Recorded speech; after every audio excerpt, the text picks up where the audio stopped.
Alright, and welcome to this Disney Villainous Strategy guide. This one's about Pete.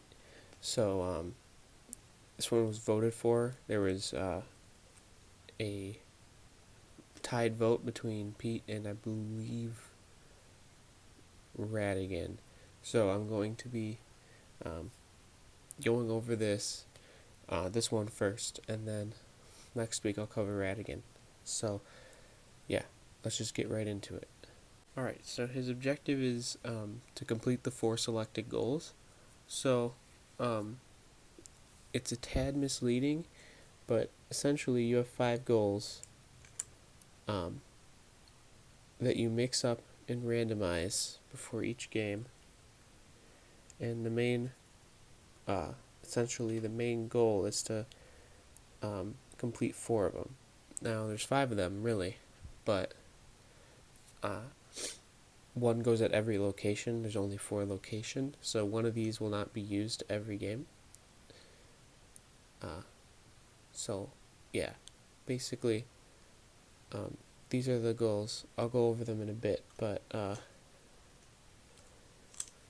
so you have your 4 locations right here. And so before every game, you're going to take these, you're going to do this, you're going to mix them up. Oops. Well, you're going to mix them without flipping them over. And you're going to basically put one at every location.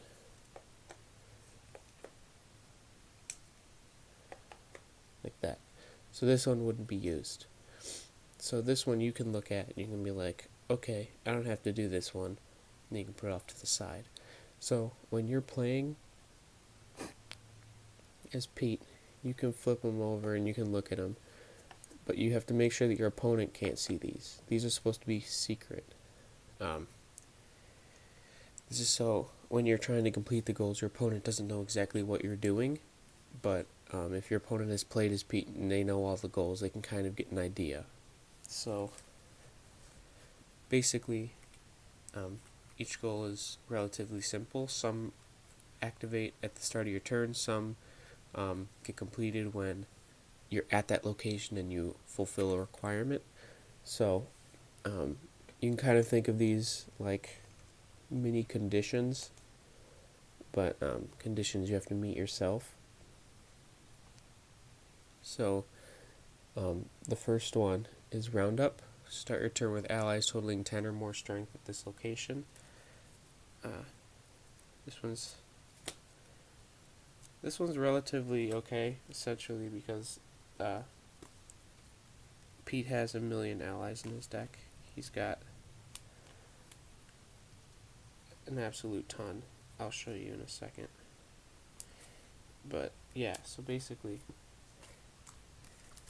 Pete has all of these allies, and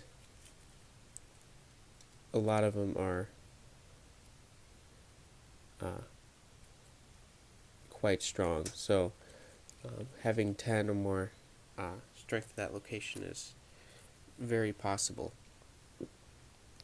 But your opponent might not know exactly what you're doing for the first time, but if they play as this person, they know what roundup is, and they see you putting a ton of allies together on one location, they might suspect that you have roundup. Rule the realm. Start your turn with more allies and heroes at each location.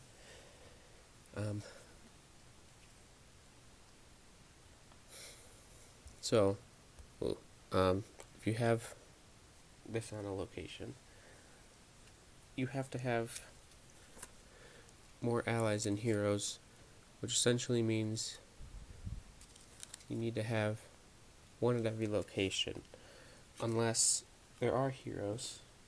Like if there's a hero, you need 2. You just need to outnumber any heroes. So in this case, you have 1 hero, so you need 2 allies to have more than that at that location. If there's 3 heroes at a location, you need 4 at that same location to outnumber them.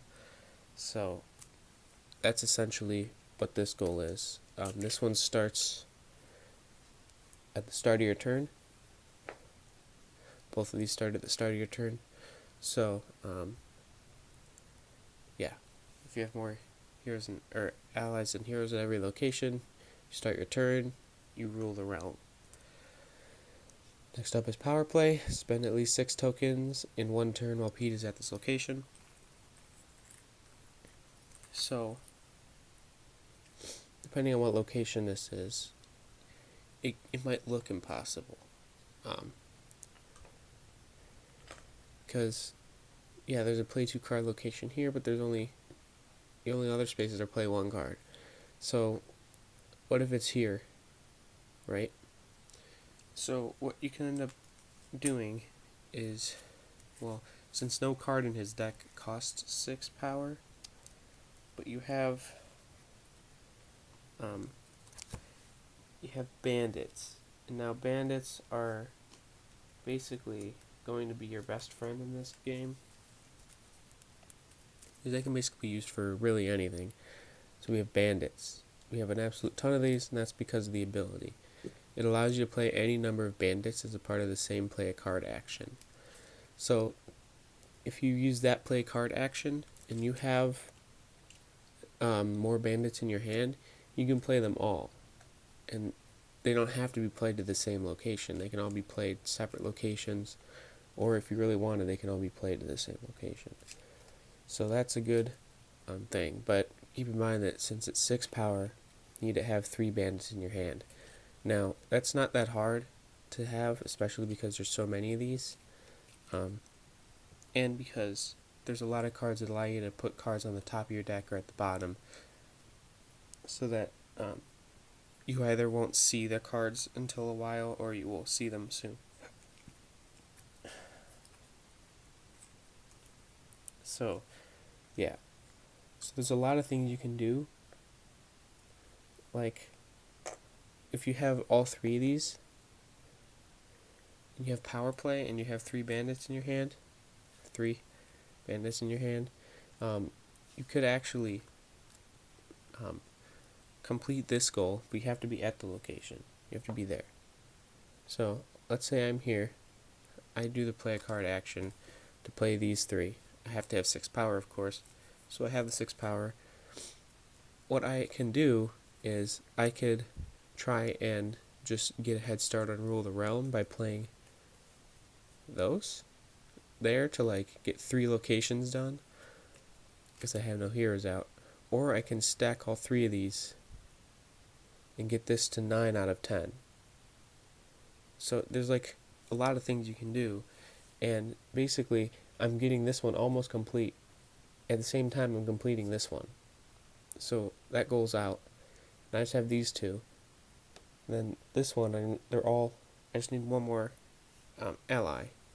So I can play one more ally, start my turn, complete that one, and then from here I can actually branch out and try and move them around so that this one gets complete. So there's a lot of different ways you can go about doing this.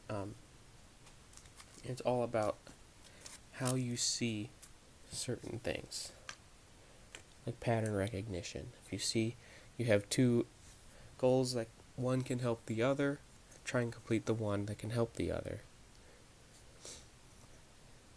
So next up we have Strike It Rich. Start your turn with at least 3 items at this location. This is probably one of the easiest ones to see someone doing. You have 4 items in your deck. You have Steamboat Willie. You have Bank Loot. You have Jalopy and Stolen Cargo. So all of them cost 3 power, and all of them give you a different action. Now, here's the thing. You have to start your turn with 3 items at a location, but the way these cards are written, you can only play this one at the service station, this one can only be played at Frontier Town, this can only be played to Podunk Landing, this one can only be played to the airport. So essentially,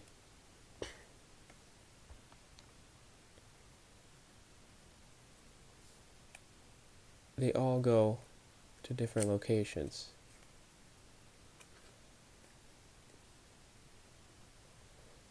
And since they all go to different locations, you're going to have to utilize move an item or ally action to get these to become at the same location.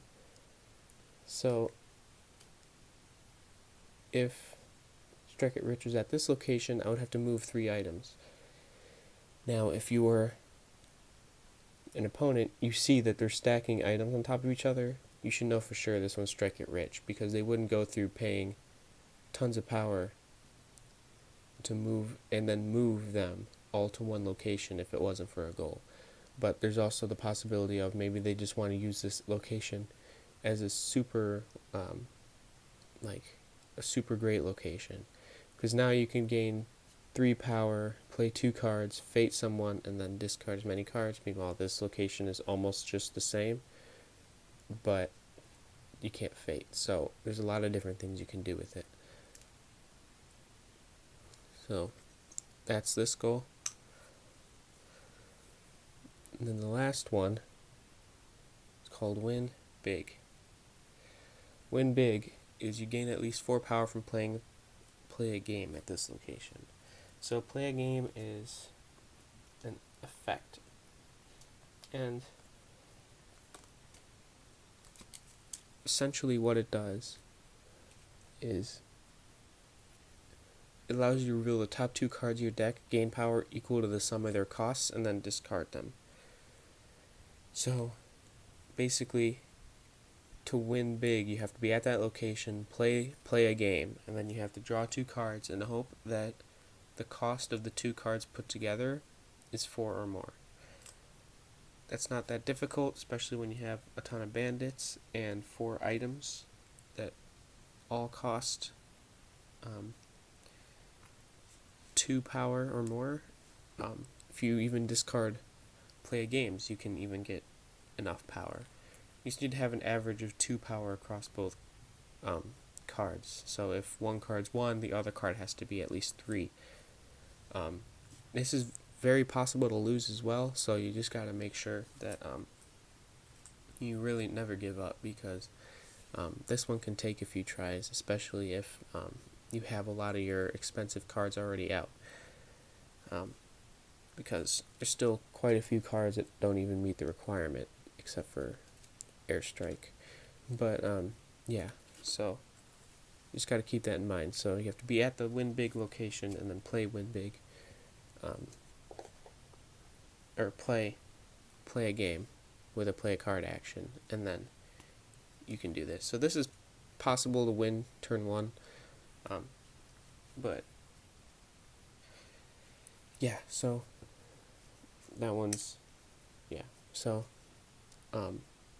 keep in mind that only one of these won't be used every game. So if there's one that you specifically don't like, you can hope and hope and hope that you don't actually get that card or that goal. The one that I don't like the most is probably spend 6 power. I mean, it's just sometimes it's hard to get all the bandits, and then a lot of times you don't have enough power. But I don't like doing this one. This one is a little easier because over time you can build up the 10 strength. This one, like if you don't have the 3 bandits and you can't find 3 bandits, this one's easy because you can just play 2 bandits, wait until you get more, and then play them again. And this one is actually really helpful because when you move to a location, it becomes super boosted. So that's a good bonus. And then this one, you have more allies and heroes at every location. That one's easy as soon as you complete Roundup. So there's one that I wish I didn't really have to do all the time. It's Power Play. But that's just my opinion. So yeah, so there's one at every location.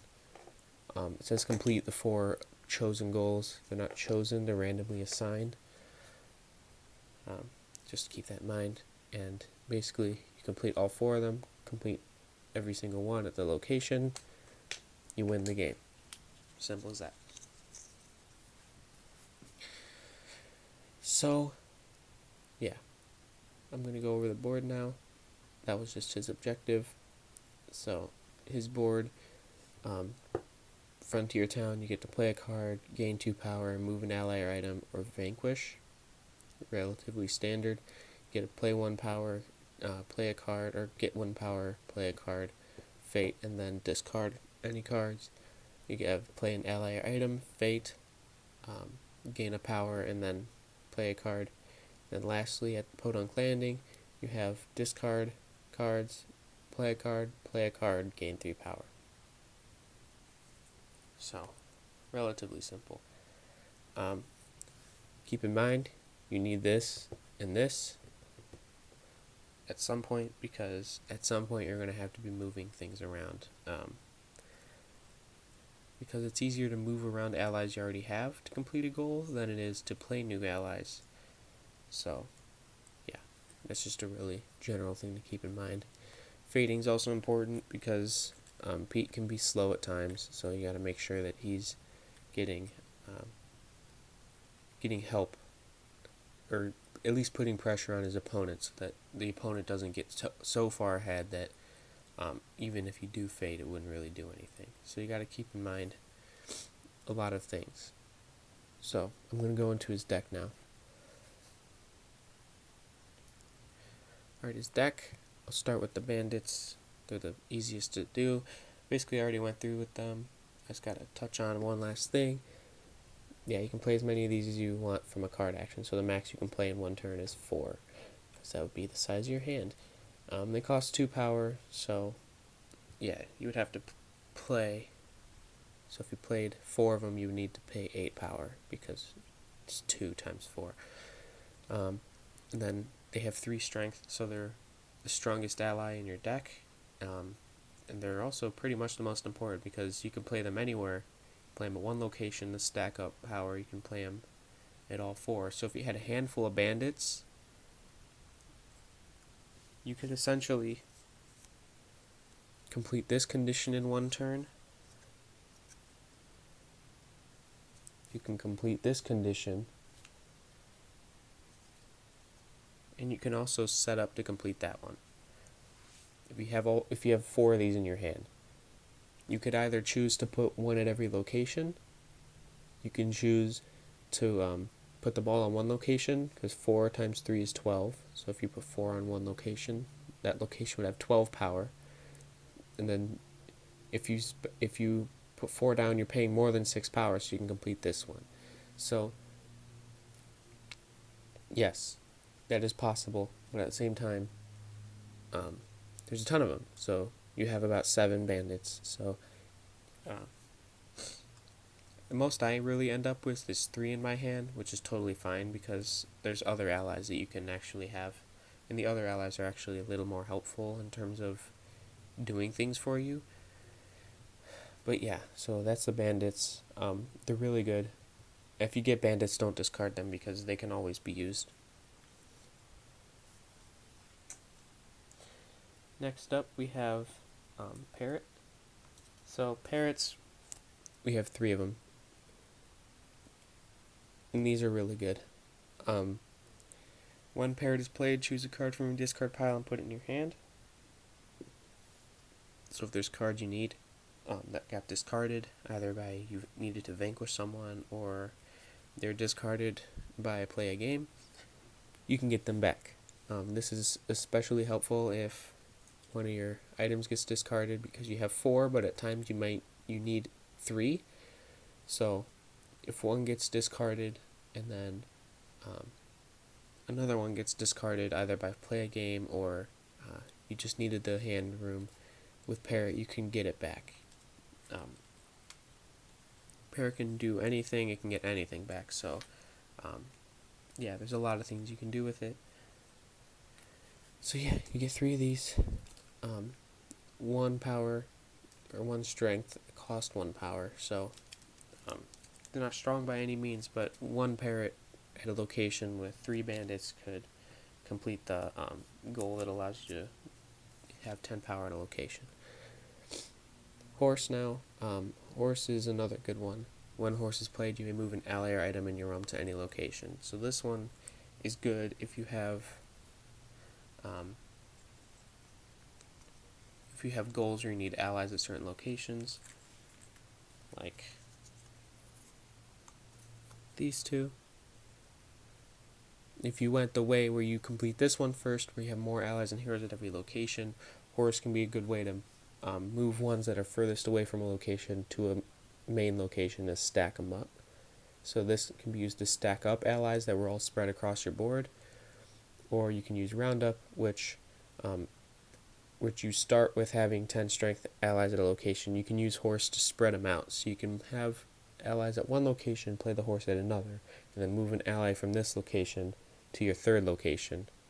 So in essence, you're spreading it over three places. So yeah, horse can be a very helpful card, and it also costs 1, and you gain 2 power. But don't forget that this card can be especially helpful with having 3 items at your location, because each item gets played at a different location. If your location is here to play all the items, and you have Steamboat Willie that gets played here, it's going to be a pain moving it all the way down the board to Frontier Town. But with horse, you can move it there by just playing horse. So that's why horse is really good. And then lastly, we have cricket. Each time a hero is played to your realm, you may move cricket to that hero's location. Now you might think, what's the point of this, because he's 1 power, 1 strength? But this can be especially helpful if you have the outnumber goal.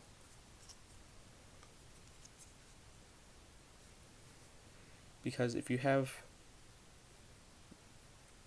1 hero at every location, or if you have one ally at every location, and cricket's one of them, essentially when a hero is played, cricket moves to that location, and it would basically help to be a number against the heroes. So it would be helpful to outnumbering heroes at that location. Like, for example, let's say our goal is here. I have my cricket there. Let's say I have bandits here, here, and here. Someone fates me. Oswald the Lucky Rabbit gets played here. Cricket would move to that location. And now Oswald the Lucky Rabbit is basically outnumbered, so now all I have to do is play 1 here. But I could also just play 1 here, like this. So what's the point? Well, if you set up and have 1 at every location. So let's say we have a situation like this. I have 1 at every location, but I have a cricket here. The most obvious thing they would try and do is try to play it so that they don't outnumber me, so that they stop me from ruling the realm. But I have my cricket, so my cricket would move to this location and outnumber Oswald. So now I'm outnumbering heroes at every location. At the start of my turn, I still rule the realm and complete this goal. So that's a nice thing that the cricket does. Is it may be weak and it may seem pointless, because what's the point of a thing that chases out heroes if it's only 1 strength? Well, it allows you to set up your board in such a way where you can't be outnumbered in a turn because of the cricket. So, yeah, that's all the allies. Now I'm going to go into the items. Again, you get 4. It's Steamboat Willie, Stolen Cargo, Bank, Loot, and Jalopy. So, yeah, I'll just go over them all right now, because I've already really gone over them. They can only be played to every location, so this one goes to Podunk Landing, this one to the airport, this one Frontier Town, this one the service station. So they start separate, so you have to move them all into 1. That's where horse is helpful. Yeah, so these all give you bonus things you can do, so that's really helpful, especially. Now, Steamboat Willie is different. Steamboat Willie has a movement item or ally, so if you actually play Steamboat Willie to your location, So you went here, you played Steamboat Willie. You could actually use its move an item to move itself over. So that's one helpful way of moving it to the location that you need. Obviously, if the Podunk Landing had the thing with all the items on it, you could actually use this move an item or ally to actually move other items down to stack them up. So yeah, Steamboat Willie is probably the best item out of here because all the other ones really playing a card is important, but 1 power is not as good as Steamboat Willie, because even if you didn't have the items goal, this move an item could actually be incredibly helpful to getting your allies spread out or getting them all stacked at one location. So yeah, well, that's basically all the items. Next we have play a game. I've already went over this. You get 4 of these. You reveal the top cards of your deck, add up their power and gain that, and then discard it. So if you picked up 2 items from your deck, you gain 3 or 6 power because there's a sum of 6 power between these 2 cards, and these would both go into the discard. So yeah, that's basically what it is. If you pick up a card that has 0 here or just a 0 written, you get no power from them. It's not like a redraw or anything. So yeah, you make sure you discard the cards. You don't get to keep them, but it helps you gain power. So if you have the play a game goal and you also have the other goal, you can actually use play a game to gain power to then use next turn to spend 6 power in 1 turn, or power in 1 turn. So a lot of the goals can stack up onto each other. One can help out the other. So that's a very important thing. Next up we have airstrike. So we're in effects, by the way. Airstrike, move a repeat to any location with a hero and defeat them, then end your turn. This is a really nice card, especially if you're if there's a hero that is really bad, like Mickey Mouse. You could actually play this card to move Pete to whatever location he was going. Let's say Mickey Mouse was here. I'll do this right now to avoid confusion. So I can play airstrike to move Pete here and then just get rid of this hero. Doesn't matter strength, doesn't matter anything. It can be done with airstrike. Very good card. I don't really see it. I don't really see the point in playing it that often, but that's because I tend to vanquish my allies on their own, or my heroes on their own. So yeah. Oh, one more thing to cover with the spend at least 6 power while at one location. If you're actually at Podunk Landing, you can do that without playing bandits. You can choose to play 2 items. You can play 1 item and 1 effect, as long as the sum of the cards played are 6. So it works with cards that cost 3. Keep in mind that you can't play airstrike unless you have a hero to defeat. Yeah. So that's an important thing to keep in mind. And then last effect in the deck is Sneaky Pete. You get 3 of these. You draw 2 cards from your hand, put 1 card on the top, and then put 1 card on the bottom.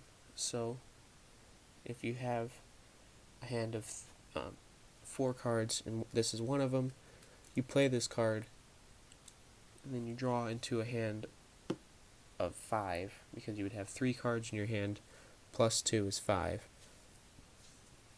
Then you would take 2 cards, one that you would like to see when you draw, and then 1 that you would not like to see. So if there's cards like conditions that you don't like, or any items that you don't really need, you could actually choose to put those on the bottom of your deck, so that when you draw, you won't be getting that card until the very end of your deck. That's incredibly important, because if you're looking for certain cards, you can get them when the other cards are out of the way. Now, another important thing to keep in mind is the card you put on top will go back to you at the end of your turn, because when you play this, you'll have 3 cards in your hand at the end of it. So when you draw, the card you put on top of your deck becomes your 4th card, and thus it comes right back to you. So don't think you're spending a turn to wait for that card. Just keep in mind, if it's a card you want to play next turn, go ahead and put it on the top of your deck. So that's an important thing. So you get 3 of these. It's free, so it could actually help out, because if you actually, the 2 cards you draw could actually be helpful for you this turn. So then you can actually put 2 cards that were originally in your hand. So it allows you to basically draw 2 new cards, I should say. So that's a nice thing. Next, we have conditions. Outrage first. Outrage, during their turn, if another player moves an ally or item, you may play Outrage. Defeat a hero with a strength of 3 or less. So, if your opponent has allies and items that need to be moved, I'll put heroes that is best used against this on the screen, and heroes that are not good. You may play Outrage. Defeat a hero with a strength of 3 or less. Very simple. If you have a hero on your board, strength 3 or less, you can get rid of it. Get 2 of these. I don't really use this that often. It's just because getting rid of heroes is not something that I like to do on conditions. I do it on my own with the allies that I play. During their turn, if another player gains 3 or more power, you may play Mischief. Draw 2 cards from the bottom of your deck, then put 1 card from your hand on the top or bottom of your deck. So it's basically Sneaky Pete. It's just Sneaky Pete, but you draw them from the bottom of your deck, and then put 1 card on your hand. So if you played Sneaky Pete and realized, wait, that card that I put on the bottom can actually be helpful, you can use Mischief to actually get it back, but you have to hope that your opponent gains 3 or more power in 1 turn. So, since pretty much every single hero has a villain has a location where they gain 3 power, except for 1, that card is more widely played, because it's a more universal goal. So, now for the fate cards. Heroes. You have quite a bit of heroes in the deck.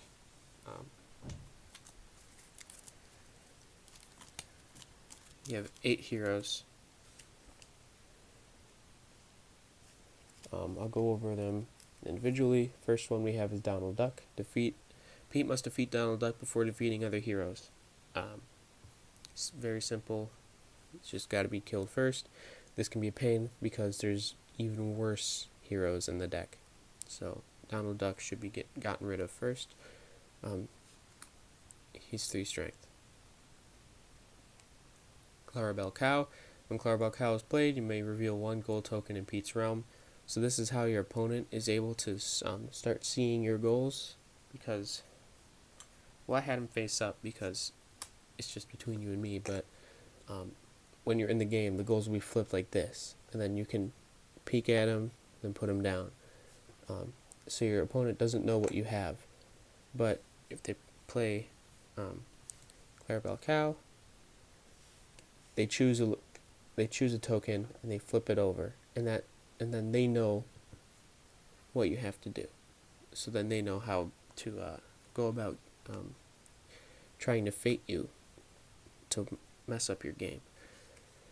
So that's what Clarabelle Cow does. Only 2 strength. So Horse Collar. When Horse Collar is played, you may move an ally or item to any location. This is where if you put time and energy into moving all of your allies to one location, or splitting them up, or moving all your items. Horse Collar undoes that. He basically would move a hero away so that you don't complete a goal, or he would move your items away. So Horse Collar is best played by people who know the goals and know visually what each goal should look like, so that you get an idea of when to play this and exactly how, because they can end up trying to trick you in going into how, oh, I'm stacking up 4 items or 3 items, but you don't have that goal. So Horse Collar can be important, because you can end up seeing that they're in their board, they're spreading out. They might have 2 goals left, and one, they're trying to spread out 4 allies across the board, and the second one, they could be trying to gain 4 power from play a game, because you keep seeing them play a game at the same location. And the other one, they're trying really hard to get 4 across the board, so they can be trying to trick you, and essentially that's what I like to do. So yeah, this can be important. Minnie Mouse is basically a worse version of Horse Collar. Move an ally or item, or instead of moving, you would discard an item or ally. So instead of moving them like Horse Collar does, Minnie Mouse just gets rid of it, which is a lot worse. So yeah, Minnie Mouse, you gotta keep in mind, 4 power or 4 strength. Probably the absolute worst card in the deck.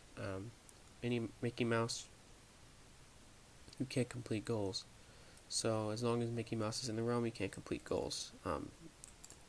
Yeah, this is where Airstrike would probably be most helpful, because you can just defeat him in one turn without any heroes getting discarded.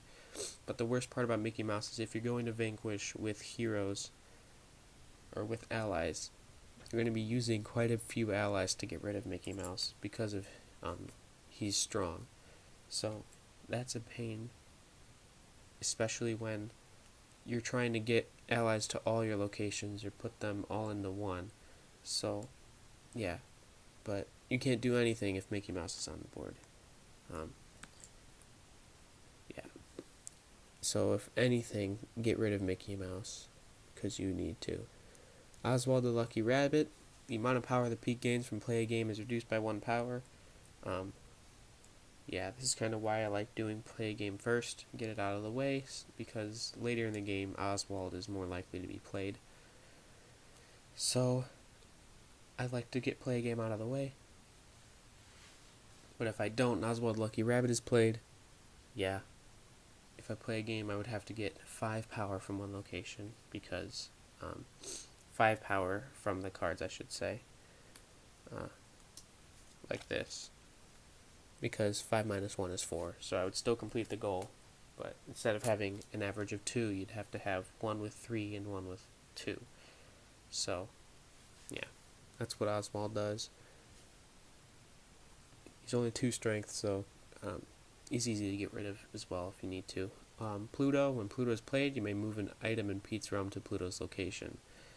So now this card really messes up that one item goal, because if you're stacking up items, you just have to wait for the start of your turn. Pluto can pull one item all the way as far away as it can, so that can be especially painful, but it is the way it is.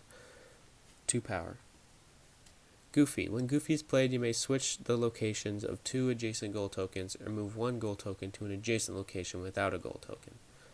So this may sound like a lot, but if you have 2 goal locations, one here, and you have one here,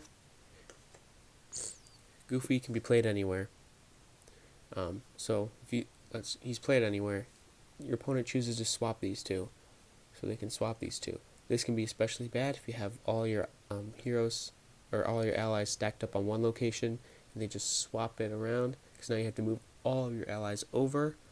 It doesn't affect the one hero or one ally at every location. However, it does severely affect the item one, because if you have 3 items at one location, that can be even worse because you have to move them all again. But moving stacked allies can be even worse because you have to move them one at a time. So once a swap like this happens and it's a goal where you need 10 or more strength at the location, that's where horse becomes incredibly important. Because, well, first it's 2 strength and it allows you to move an ally. So if you're stacking bandits on this location, because that's where this originally was, you can play horse and then move bandit over and you're already halfway there again. So that's always a nice thing. And the second part of this fate card is move an adjacent, or move 1 gold token to an adjacent location without a gold token. So if this one wasn't here, they can move gold to this location. Simple as that. So that's your fate heroes. Next up we have Knocked Silly. This is an effect. The rest of your deck is effects, actually. Reveal the top 5 cards of Pete's deck, discard the cards with the cost of 2 or more, and return the rest of the top of the deck in any random order. This is bad. One, it basically renders the top of your deck useless for getting the play game goal done, because they get rid of all the cards that would actually complete the play game goal. So with this card, they would get rid of your items, they would get rid of your bandits, they would get rid of your play games, and they would get rid of your airstrike. So yeah, it's bad if you need bandits.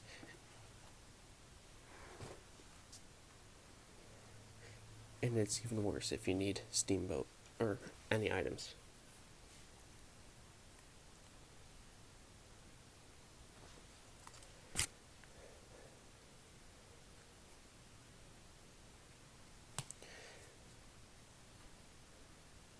Alright, the next card is Hide.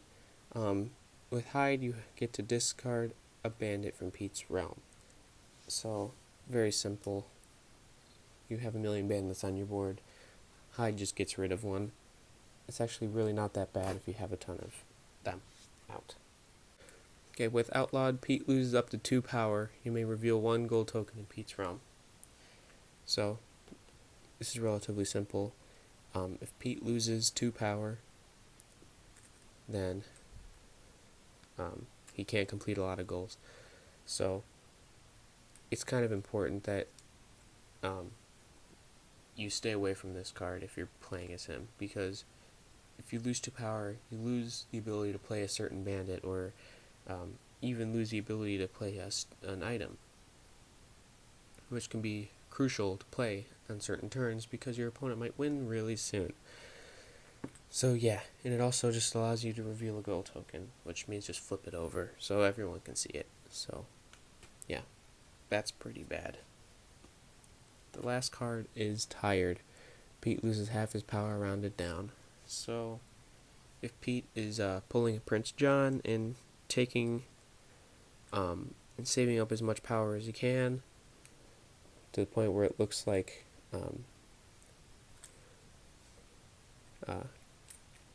it's becoming a problem, he can lose half his power rounded down.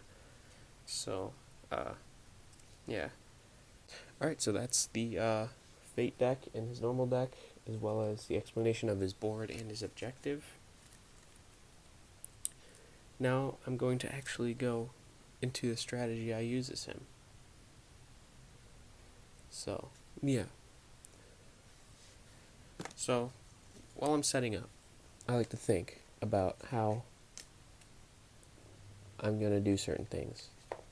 Like, there's different ways you can do everything. So, I like to go, okay, I wish I can do this. I wish that I didn't have this goal, because maybe that goal you're just not really liking that day. So I assign one to every location. And I like to look at the one that I didn't get because sometimes it's easy to forget. So I got this one. So this one's also a really good one because now you don't have to stack. You don't have to think about it. I'm just going to flip it over because it's between you and me. No one benefits from this information.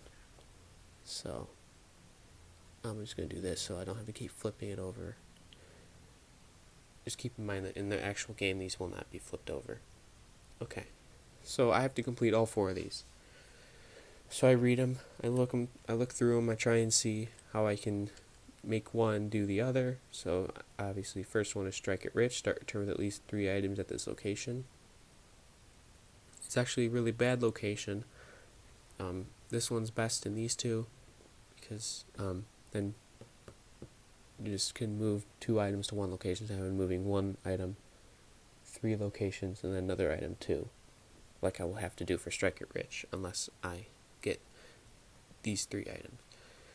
So that one's fine. Win big, gain at least 4 power from playing a game at this location. Okay, that one's fine too. Rule the realm, start your turn with more allies and heroes at each location. Okay, and then power play, spend at least 6 power in 1 turn while Pete is at this location. Okay, so I like to think, how can I stack these up? Well, there's a way I see right now. Play a game. I gain power from play a game. So what I can do is, let's say I was going second in my game. Okay, this is where I know what I know. I'll try and say, hey, can I go second? Because if I go second, I get a power. That's what I want to do. A lot of times I'm going to be like, no, if you're asking for it, you go first. In which case, you would have to wait a turn to do what I'm about to do. But let's say you have 1 power. You move to this location. I'll put it above so that doesn't block the goal. Move to this location, you gain another power. You have play a game in your hand. Okay, so you play a game. Let's say it succeeds. Okay, let's just say it succeeds. Let's say you get 5 power. You get 5 power from that. This is a total assumption. You can end up losing or you can end up getting 4. So I'm just making a situation. I will complete win big. So essentially what my goal is, I'm trying to stack these up so I can do them in a quick succession. So I get win big, I gain power from that. With this power, next turn I can go to here and try, and let's say I just had the cards, I can use power play. So let's say I had 3 bandits. I can play the 3 bandits because I would gain 3 power, so I would have a total of 8 power. I can play 3 bandits, so I can spend 6 power. So playing 3 bandits, I pay 6 power. And then, since I have rule the realm, start your turn with more allies and heroes at each location, I would play the bandits, 1 at every location. So this is just a situation that's most likely not to happen, or most likely won't happen. But that's a great way. That's what I'm trying to show you, that you can stack up your goals. Because I use the power I got from Win Big to then put towards a power play, which I then put towards Rule the Realm. So instead of going around to gain power, to get power play, I used Win Big, which allowed me to gain power and put it towards that. And then instead of playing 6 power to put all my allies at 1 location, I decided to spread them across because I know that I need to. Now if I had 2 items and I went here, I can do the same thing. I have 2 items in my hand. I have 2 play a card locations. I have enough power, I have 8. Instead of playing my 3 bandits, maybe I didn't have those, I had my items, I know I need items at this location. So I can play Steamboat Willie to Podunk Landing. I can pay Bank Loot to Frontier Town. Because now I have items on my board that I know I need because of Strike It Rich. So that's basically what I try to do. And I know Steamboat Willie has the move an item or ally, so I can move Steamboat Willie over because I'm at this location. So when you're playing the game, you're at the start. You're looking at your goals. You're trying to visualize how you're going to accomplish them. I like to read each one, think about it, read each one again, think about it. And then I start putting together a plan. I go, first, I'm going to try and win big. Because if I can win big, I get power. If I get power, I can then do this one, and this one. Because without power, you can't do anything. So I go for win big first. Then I go, okay, I have power. I try and... That's when I go between this location and this location. Well, first, to discard cards. Because I might not have the cards I need. I might not have the items or the allies that I need to complete these last 3 goals. So I'm going to try and just burn through my deck to find the 3 bandits, find the 4 bandits, find the 3 items that I need, so that when I then go to complete these 3 goals, I am ready. Now, you'd be gaining more power, but since you've played a game, it's not that important. Now, if you're bouncing between these discard a card, keep in mind you're fading, which can be very helpful because you can be searching through your deck, and then you can be setting back your opponent at the same time. So that's what I do. And then I go, okay, I have the 3 items, I have the 3 bandits, or I have the 2 items, I have the 3 bandits. What do I do now? Well, I have enough to play 6 power in 1 turn. So I go to this location, I get this one done. Okay, so I have win big done. I go to this location and get that one done. Now, it's just a matter of, did I play allies? If I played allies, I need 1 more. That's easy. Just play 1 more ally. Now if you're faded, it can be a little bit more of a problem. But for right now, we have this. With Strike It Rich, I have my items. I played 2 items.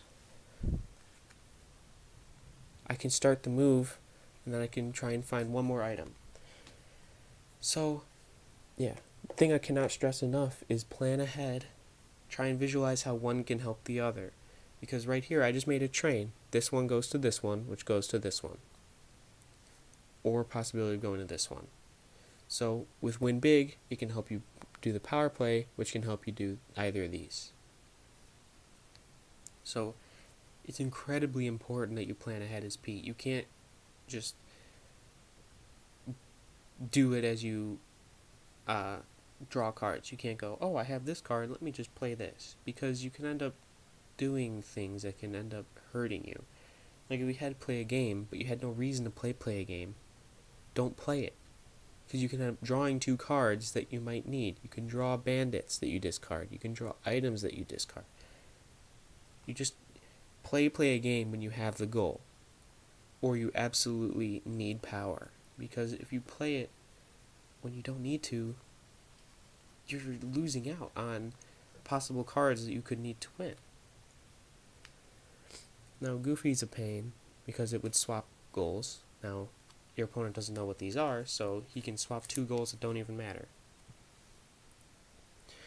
Like, he can swap this one and this one. Now, that changes how you play when big, but it's the same location. It's just you're playing it here now. And this one doesn't matter where it's at. So, it doesn't matter. But the main problem is Mickey Mouse. Because when he's out, you can't complete goals. So now, with this, you have a pause button on your board. You can't do anything. If he's on your board, you get 6 power from Win Big because you discarded 2 items. Congrats, you got 6 power. You don't complete the goal because Mickey Mouse is on your board. So, that's when I would use Airstrike. That's when I would just vanquish him, because he has to be gone. It's a price that has to be taken if you discard allies to vanquish Mickey Mouse. It just has to happen. So that's why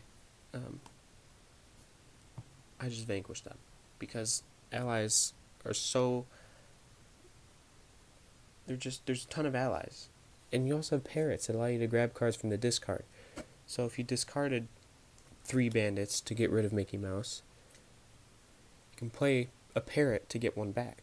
So it's really, his deck helps you out a lot. So if there's one thing that I wish that everyone takes away from this video, it's that you read your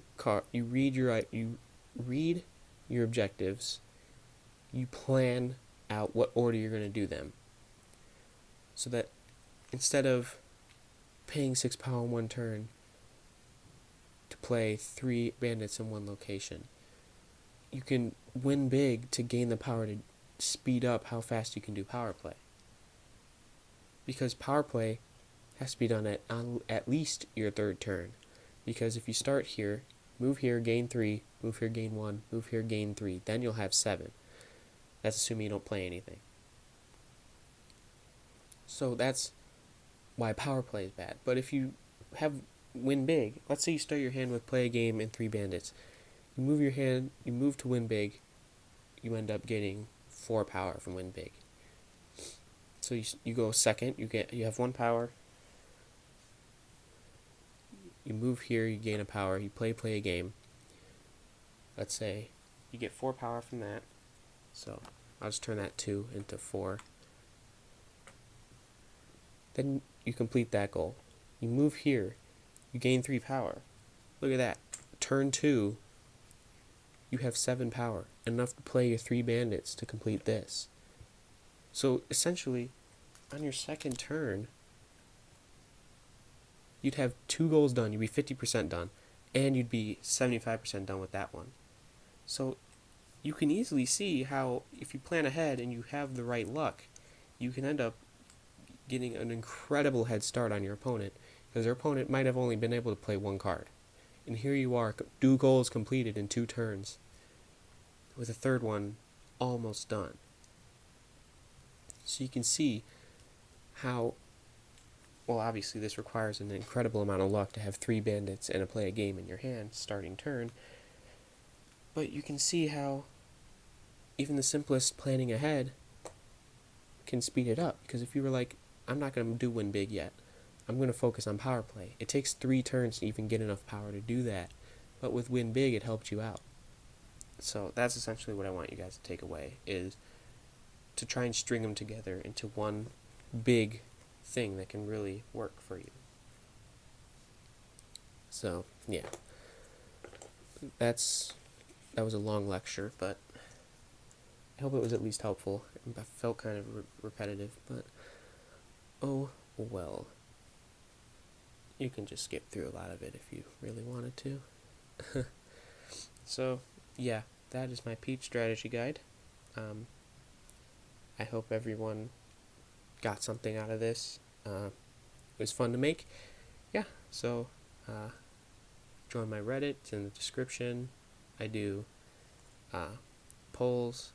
Yeah, that's how Pete was chosen. So yeah, that's fun. I also do some update stuff there too. Also join the Villainous subreddit, just not the one that not mine, but the just actual Villainous one, because we're trying to grow that community there. I'm a moderator there too, so we're trying to actively grow our community there. And yeah, so that's pretty much about it. Yeah, thanks for watching.